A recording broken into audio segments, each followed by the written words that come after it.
Queridas irmãs e irmãos, boa noite. Nós trouxemos um tema para a nossa reflexão, intitulado A Reforma. E achei interessante, estava ali ao lado da Otávia, quando a dona Helena, na sua prece, falou de reforma, ela até apertou minha mão, porque ela fez uma colocação inerente à nossa proposta de reflexão. Eu gostaria de convidar a todos para que fiquemos à vontade no intuito de perguntar, discordar, completar. Ninguém vai estar interrompendo nada, porque a proposta é de reflexão em conjunto. Ok, gente? Quando a gente traz um tema desse para a casa espírita, a reforma, normalmente pensaríamos em reforma de valores, reforma íntima. De repente, na reforma protestante do século XVI, por Calvino e Martinho Lutero. Mas não é isso que nós queremos abordar, ao menos num primeiro momento. Nós queremos falar de uma reforma de casa. Alguém aqui já fez a reforma de uma casa? Alguém aqui já reformou a casa morando dentro? Ixa! Ave Maria! Ave Maria e todos os santos juntos. Não é bom nem lembrar, né? Mas é disso que nós vamos falar.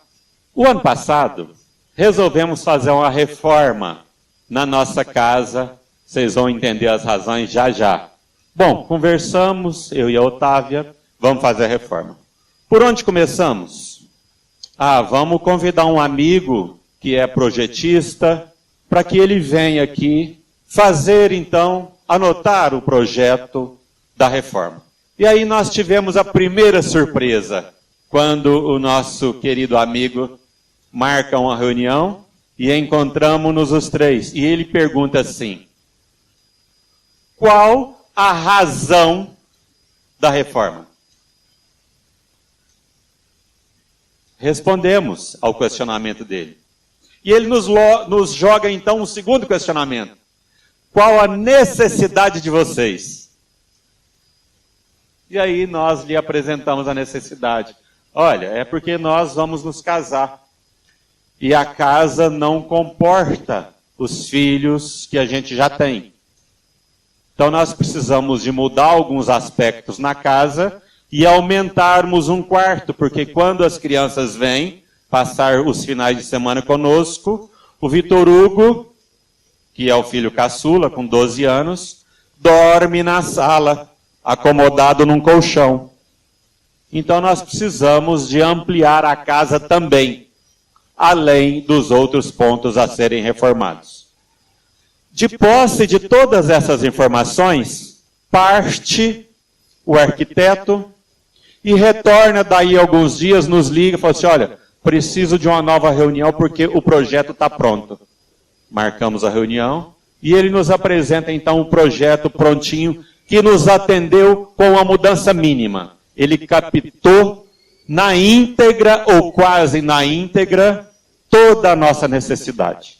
Bom, findada a etapa do projeto, adentramos na etapa posterior. Vamos fazer o orçamento, para ver se o nosso recurso é suficiente para assumirmos a execução daquele projeto. Fizemos o orçamento, tanto da mão de obra, quanto um orçamento superficial do material a ser gasto ou empregado na obra. Identificamos o profissional. Vamos começar. Quem já fez reforma sabe. Gente, pensa numa quebradeira. À medida que iam tirando as caçambas de entulho, eu ia pensando, isso tudo não estava lá dentro, não tem jeito, não cabe. Eu penso que se fosse para voltar o que saiu na forma de entulho, a gente não conseguiria mais. Não ia caber, é uma coisa impressionante. Aquilo se multiplica. E eu, como penso que a maioria, se não todos sabem, eu sou representante. O meu trabalho é nas estradas. Tanto que a Leila hoje me ligou 2 vezes. Wellington, você vem? Vou. Aí quando foi 6h15, o Wellington já chegou? Estou aqui, Leila. Já cheguei. E aí, a Otávia não. A Otávia mora aqui, mora na casa. Então, eu saía na segunda cedo e voltava na sexta. Ela ficava convivendo com a quebradeira toda, com o pó. Ao final da semana, ela dava uma limpadinha ali mais ou menos, para que pudéssemos então passar o final de semana, porque no início a quebradeira se reiniciaria. Agora pensem em momentos delicados que foram vividos. Durante a desconstrução das paredes ou das construções, das edificações, que foram úteis até aquele momento, mas daí em diante não mais nos atenderiam. Seria necessário primeiro desconstruir aquilo que não tem mais utilidade. Essa foi mais uma etapa vencida. Terminada a desconstrução, a demolição, que não foi uma fase tão fácil, foi bem delicada. Entramos então na fase da reconstrução. E aí veio uma surpresa. Numa dessas sextas-feiras, quando eu chegava para acertar com os pedreiros, ele me chama. Wellington, precisamos conversar. Ah, pois não. Olha, essa casa não tem rede pluvial. Toda a água que cai é lançada direto no esgoto. Isso não está correto. Isso vai dar problema, porque não está certo. Um dia vocês vão ter que mexer. Vamos mexer agora? E eu já comecei a pensar, antes mesmo dele me responder. Aí eu perguntei de cabeça baixa assim, o que é preciso ser feito? Eu já adivinhava a resposta. Ah, nós vamos ter que rasgar aqui tudo, onde já estava tudo de piso, lá do fundo até na frente. Vamos ter que rasgar aqui tudo, enterrar os tubos aqui, para sair lá na frente. Falei, de onde? Lá do fundo. Toda a lateral da casa? Toda a lateral da casa. Falei, meu Jesus, tem que ser feito? Tem que ser feito. Então vamos. Não adianta. Tem que ser feito, tem que ser feito. E começamos o trabalho. Aí foi terra para dentro da casa para valer. Mas à medida que aquilo passou e que as paredes iam tomando forma, que o projeto ia saindo do papel e se transferindo para as edificações, eu lembro muito da minha avó. Minha avó tinha umas expressões, é tupaciguarense, como eu também sou. É a avó Tonha. A avó Tonha dizia assim, meu filho, aí eu panhei gosto. E eu também fui panhando gosto. E a Otávia também foi panhando gosto pela obra que ia sendo edificada. E aí a gente passou a viver momentos fantásticos. Eu ligava para ela, e aí, como é que tá? Tira uma foto aí e me manda. Aí ela ia no horário de almoço, tirava uma porção de foto e dizia assim, tá lindo. De repente, acabou o dinheiro. Parece que essa situação é comum em todo lugar. Nunca vi, né? Toda obra termina depois que o dinheiro terminou, não é? Parece que é uma coisa, mas nós conseguimos finalizar a obra. E ficou linda, e ficou maravilhosa. Graças a Deus. Esses dias nós recebemos a visita de uns amigos de Uberlândia, e eles disseram assim, parece uma casa de boneca. E eu vou aproveitar para fazer uma moralzinha, mas mora uma boneca nessa casa, né? Bom, agora vem a reflexão. Qual é a proposta, a necessidade da gente trazer a história da reforma de uma casa para refletirmos no centro espírita? É simples. É muito parecido com a reforma que nós devemos fazer, que a dona Helena citou aqui. Senhor Jesus, que consigamos fazer a reforma em nós para que o Senhor permaneça conosco. Ela citou isso na prece. Talvez não nas mesmas palavras, mas o sentido foi exatamente esse. E para essa reforma, os passos não são diferentes. Nós precisamos de um projeto de reforma. E todos nós viemos para cá com esse projeto conosco. O que vai precisar de ser desconstruído, demolido? As verdades que sustentávamos, que construímos outrora, que foram úteis ou importantes para nós, ou que foram caminhos tortuosos construídos pela nossa invigilância, pela nossa insensatez, pela nossa liberdade de escolha, mas que agora, com a consciência esclarecida, não nos atende mais aos propósitos do homem ou espírito evangelizado. É preciso desconstruir, demolir. E acreditem, não é um processo tão fácil, mas é possível. Levanta poeira, faz bagunça, porque tem que mexer. E é diferente de uma casa. A casa, morando junto, não é fácil. Mas mesmo morando junto da reforma, a gente ainda pode dar ligeiras fugas, passeios. Agora, não se foge de si próprio. Nós vamos nos reformar sem esquecermos que somos nós mesmos. Mas é possível, além de possível, extremamente necessário. Mas à medida que a gente desconstrói aquilo que não vai mais ter proveito, e eu vou aqui fazer uma citação. Hoje nós passamos uns momentos no presídio, na parte da tarde. Tem um trabalho que é desenvolvido lá com os nossos irmãos encarcerados. Gente, quando a gente levou essa ideia para lá, quando a gente falou da lei de ação e reação, que nenhum de nós é vítima. Se é para ser vítima, somos vítimas de nós mesmos.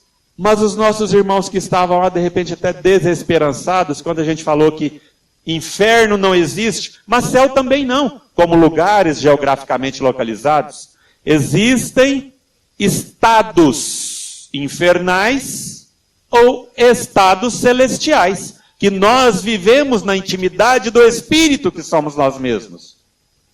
Mas trouxe um encantamento novo para aqueles irmãos que estão por lá. E essa é a proposta de nos reformarmos. É reconstruir valores novos, visão nova da vida, atitudes novas. E à medida que a gente começa, os primeiros passos, normalmente, são os mais delicados, os mais difíceis. Porque é um momento de tanto enfrentamento, é o momento de deixar o nosso personalismo, de vencer as nossas más tendências, as nossas más inclinações. Eu fico pensando aqui em Saulo de Tarso, que perseguia Jesus e os cristãos, até o momento que ele tem um encontro com Jesus, depois que Jesus havia partido. Tamanha luz que ele ficara cego instantaneamente. Mas a mudança, a reforma que Saulo de Tarso propôs-se a realizar foi tamanha e instantânea que ele mudou até o nome. E de perseguidor, ele passou a maior divulgador das ideias cristãs. Tanto que sem Paulo de Tarso, que é o novo nome adotado por ele, o cristianismo jamais seria o que é na face da terra. Jamais. Gente, ele precisou de ficar cego e de ficar 3 anos no deserto. Mas numa existência só, ele conseguiu. A ponto de, no momento, ele dizer assim: todo o bem que eu gostaria de fazer, esse eu ainda não faço. Mas ele já desenvolveu a vontade do bem. Mas todo o mal que eu gostaria de não fazer mais, eu ainda continuo fazendo. E ainda sentia a força dos arrastamentos negativos. Mas à medida que ele foi se reformando, ao final da existência, ele teve a oportunidade de dizer assim: já não sou eu quem vivo, mas é Jesus quem vive em mim. Tamanha a reforma que ele operou em si mesmo.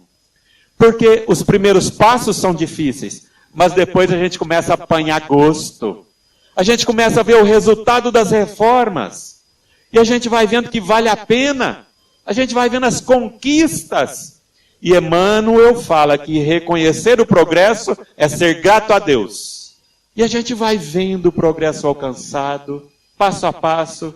A gente vai vendo o comentário de outras pessoas. Num primeiro momento, pode ser que a gente ouça assim: fulano está bilolado. Não está batendo bem. Esse não é fulano não, não me engana não. Mas depois a gente persiste, a gente avança no processo de reforma, e as pessoas vão vendo que ali não existe máscara, existe verdade, existe transformação, existe reforma. Observando não, obedecendo a uma vontade enorme de transformação. Porque, segundo Leon Denis, nós temos 3 grandes potências na alma: querer, saber e amar. Das 3, a mais importante é a vontade, é o querer. E isso é consolidado pelos Espíritos, lá no Livro dos Espíritos. É tão difícil para a humanidade reformar-se. O que falta para os homens para se melhorarem? Os Espíritos respondem assim: a vontade. A vontade. É a vontade. E, gente, cada um de nós tem o seu projeto de reforma, porque quando nós viemos reencarnar, nós nos sentamos com os nossos benfeitores, com os responsáveis pela nossa atual reencarnação, pelo nosso anjo de guarda, que cada um tem o seu, e ele levantou lá a nossa ficha e viu quais os aspectos que precisamos reforma, que precisamos melhoria. E ele estabeleceu um plano junto com a gente. Olha, isso aqui não é para agora. Isso aqui vai demandar mais 2, mais 3, mais 4 existências. Isso aqui você já pode reformar agora. Aí a gente vem, de posse desse projeto reencarnatório, para cá, para a execução da obra. E nós trazemos todos os recursos de que necessitamos. E lá no livro Consolador, perguntaram para Emmanuel assim: qual o mais primoroso recurso existente na Terra para auxiliar o homem na sua jornada evolutiva? Adivinha o que Emmanuel respondeu? A dor. Está lá no livro Consolador. A dor. Vou mostrar que nós temos todos os recursos necessários. Um belo dia, uma mãe com um filho nos braços de 4 anos de idade. Ele só tinha as 2 perninhas, não tinha os 2 bracinhos. Chega lá no Chico. Chico, me ajuda. O meu filho não tem os 2 bracinhos. E agora, os médicos querem fazer uma cirurgia e tirar também as 2 perninhas dele. Eu não vou aguentar, Chico. Me ajuda. O que é que eu faço? Chico respondeu assim: minha irmã, Emmanuel está presente e pede para te dizer que os médicos estão certos. É preciso fazer a cirurgia e amputar-lhe também as 2 perninhas. Mas, Chico, o que você está me dizendo? O meu filhinho vai ficar sem os braços e sem as pernas? É necessário, minha irmã. Chico, mas como, Chico? É o meu maior tesouro, Chico. Minha irmã, Emmanuel pede para que eu te diga que o seu filhinho foi suicida nas 3 últimas existências. E antes dele reencarnar-se, quando estabelecia o seu projeto reencarnatório, ele pediu que fizessem o que fosse necessário para impedi-lo de suicidar-se de novo, porque ele queria se reformar. E aos 4 anos, ele já está pensando como ele vai fazer para subir no elevador do prédio mais alto da sua cidade e se atirar lá de cima. Amputar as pernas é o melhor recurso que Deus poderia lhe oferecer nesse momento. Irmãs e irmãos, os nossos olhos só veem a matéria ainda. Isso é algo que nós precisamos de reformar. Porque nós não somos corpos, nós somos espíritos. A gente vê a dor, a gente vê a aflição com os olhos da alma, e aí dói. Se nós passarmos a ver com os olhos dos espíritos, vai continuar doendo. Não vai afastar a dor, como a gente viu do querido companheiro Lucas, que partiu aos 15 anos. Dói. Mas vai entrar o bom senso, o equilíbrio, a sensatez, a informação, o conhecimento, norteando a dor. Aí vem a consolação, que só a doutrina espírita nos proporciona. Não existe nada mais consolador na face da terra que a doutrina espírita, que nos ensina de onde viemos, por que sofremos e para onde vamos. Nos ensina que somos espíritos, não somos corpos. Um dia, numa palestra com esse mesmo tema, noutra cidade, um senhor me pergunta na plateia: e o que fazer para a gente executar esse projeto?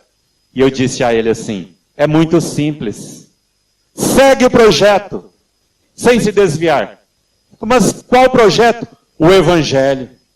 O Evangelho é o melhor e único projeto que nos atende a todos no nível que cada um de nós se encontra. Ô, irmão, já veio fluidificada? Obrigado. Eu não sabia que tinha telepata aqui, não. Agora eu descobri. A situação é que nós sabemos que esse é o nosso projeto. Mas é igual uma obra que é programada para ser executada daquela forma.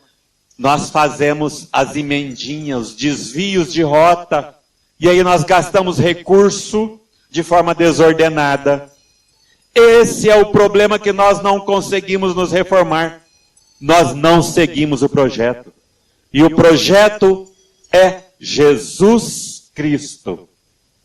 Porque o Espiritismo ampliou o entendimento de Jesus. Jesus não é mais um líder religioso dessa ou daquela religião. Jesus é modelo e guia da humanidade inteira. Está lá na 625. Modelo e guia da humanidade inteira. Mas é preciso desconstruir o nosso personalismo, o nosso egoísmo, as nossas verdades, que são importantes, nos trouxeram até aqui, mas é preciso, como diz Lázaro, no capítulo 11 do Evangelho segundo o Espiritismo, na lei de amor, o homem no seu início não tem senão instintos, mais avançado e corrompido tem sensações, mais instruído e purificado ele tem sentimento, e o ponto máximo do sentimento é o amor. Precisamos sair da fase do instinto, onde alguém nos agride, o instinto ordena que eu o agrida também, que eu revide. É preciso permitir-me agora, reformando-me, entender que o outro também é anjo igual a mim, em construção. Se eu ainda falho, ele também, ou ela falha. É preciso olhar os outros como filhos de Deus. É preciso reformar a nossa ótica, a nossa forma de enxergar a vida. E nós não vamos conseguir isso, nós não vamos conseguir a nossa reforma sem antes entendermos Deus. Não é à toa que Kardec coloca a definição de Deus na questão de número 1 do Livro dos Espíritos. Porque tudo parte daí. Que é Deus. É a inteligência suprema do universo. Causa primeira de todas as coisas. Mas do que me adianta saber isso de cor e salteado, se eu não vivencio isso? Eu tenho o hábito de dar caronas para andarilho, eu adoro. Hoje mesmo, nem não lembro onde que eu estava, Santa Juliana, mas eu dei carona para um companheiro, nem não lembro. Foi de Uberlândia, quase perto de Uberlândia, até o Chapetuba. Mas um dia desse eu estava em Araxá. Era 11h30 da manhã. Um sol de rachar mamona. Saí de Araxá, andei uns 5 quilômetros, um andarilho. Parei o carro. Ô irmão, você está indo para onde? Eu vou andando, acho que eu vou até Santa Juliana. Pô, eu vou passar no trevo. Posso te oferecer uma carona? Nossa, demais. Ele veio, entrou dentro do carro. Começamos a conversar. Sabe o nome dele? Edinaldo. O Edinaldo é da Paraíba, de uma família de 16 irmãos. Reginaldo? É quase xará. Os pais do Edinaldo desencarnaram, faleceram. Aí os irmãos espalharam-se. Ele tem irmãos em BH, Espírito Santo, no Rio, e o Edinaldo tornou-se andarilho. Ele estava indo para Santa Juliana para trabalhar nas lavouras de café. Edinaldo, você almoçou? Não, nem eu. E eu costumo almoçar ali no posto, pertinho do Trevo de Perdiz ali, uma comidinha simples, mas é uma delícia, igual aquelas cozinheiras lá de Tupaciguara, igual a tio Badia faz. Vamos comer lá? Vamos. Gente, pensa no Edinaldo que comeu igual o Luciano. Você já viu o Luciano comer? Dá gosto. Mas comeu, Edinaldo. Acabamos o almoço. O Nus também é bom de garfo, né, Nus? O Juliano que fala. Acabamos o almoço e eu tenho sempre o hábito de deixar uma palavrinha de bom ânimo para esses irmãos. Falei, Edinaldo, você deve ter tido bons momentos na sua vida, né? Eu falei, tive. Passaram, né? Uhum. Penso que você está vivendo um momento desafiador agora. Delicado, né? Não está muito fácil, não. Falei, meu irmão, se aqueles bons momentos passaram, você acha que esses que são desafiadores, que são difíceis, vão ficar? Você já ouviu falar, Edinaldo, de uma noite que tenha durado para sempre? Ele, não. Falei, nem eu. Tudo passa. Irmão, não desiste não, porque vai passar. Quando eu terminei de falar, ele baixou a cabeça assim, e levantou de novo e falou assim, eu não desisto nunca. Sabe a hora, o Edinaldo é evangélico, sabe a hora que você parou para me oferecer carona? Eu falei, sei. Eu tinha acabado de conversar com o pai. Observem o que ele me relatou. Pai, o senhor me conhece, porque foi o senhor que me criou. Eu sou seu filho. E o senhor sabe que até agora eu não coloquei nem uma xícara de café na minha boca, no dia de hoje. E o senhor sabe que eu já estou sem força para continuar andando. Mas eu não vou desistir, pai. Eu vou continuar andando aqui e o senhor vai me mandar outro filho seu para me ajudar. Na hora você parou. Gente, vocês estão entendendo o que o Edinaldo fez? Uma demonstração viva de fé, de entrega, de confiança, no momento de necessidade, que é comum que nós nos desesperemos, mas ele não. No momento de extrema necessidade, foi aí que ele confiou e rogou ao Pai ajuda. E a ajuda não se fez demorar. Chegou imediatamente. Alguém que ele nunca viu na vida, certamente, pode ser que nunca mais veja. Lhe oferece uma carona, um almoço, uma garrafa d'água e deixa ele onde ele precisava chegar. Confiemos, irmãs e irmãos. Reformemos a nossa fé. Reformemos a nossa capacidade de ser útil, de amar. Reformemos a nossa visão da vida. Cabe a todos nós. Todos nós temos essa capacidade. Já não são mais tempos da gente lamentar tudo, reclamar de tudo, criticar tudo e todos. Novos tempos nos aguardam, porque é isso que nos fez adoecer. Nós precisamos agora de eliminar as causas das nossas aflições e semearmos a boa semente. Não mais combatermos com o outro, mas trazermos o combate para a nossa intimidade, para desconstruir aquilo que não é mais útil a nós. Os instintos que nos ajudaram muito, mas ficou no passado. Agora, só o Evangelho de Jesus pode nos aproximar do nosso objetivo. Esse é o nosso projeto de reforma. É o Evangelho de Jesus. E para finalizar, como eu gosto muito de histórias, vou contar mais uma rapidinha. Tem não sei nem se eu já contei aqui, mas ela é tão boa que até vale a pena ser relembrada. Tem uma casinha que a gente mora em Uberlândia, e ela é final de rua. Então não tem dois jeitos de sair ou de chegar da minha casa. Só tem uma rua para chegar. Porque é uma rua sem saída, num condomínio que tem lá em Uberlândia. E é muito arborizado lá. E tem, na esquina, tem 3 árvores gigantescas e lindas. Eu não sei que árvores são, não é ipê amarelo. Mas quando elas estão floridas, elas dão uma imensidade de flores. Uma beleza, eu já cheguei a fotografar e postar no Facebook. Mas é flor assim, sem tanto.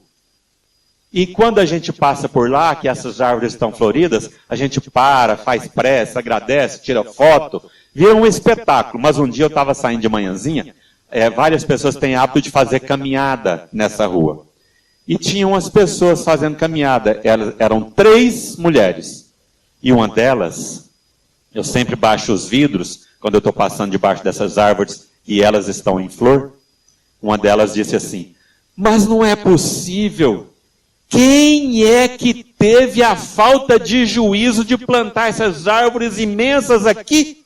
Olha a anarquia que elas fazem na rua. E as pessoas nem para limpar. Não é possível. Todo dia a gente tem que passar aqui e pisar em cima dessas flores. Olha a sujeira que fica a rua. E eu escutei aquilo e continuei fazendo a minha prece e saí para o meu dia de trabalho. No final do dia eu voltei. Encontrei outras mulheres fazendo caminhada no mesmo lugar. Gente, aí uma delas falou assim: nossa, mas que beleza. Que beleza que é passar por aqui todos os dias. É como se Deus colocasse um tapete de rosas amarelas para que eu chegue na minha casa. Deus abençoa essas árvores, que elas tenham vida longa. Deus abençoa quem plantou essas árvores. Vocês perceberam? O fato era o mesmo, visto de forma diferente. Assim é a vida. Precisamos de aprender a vê-la de forma diferente. Reformarmos-nos, ressignificar a vida. Muita paz e que Jesus nos abençoe, gente.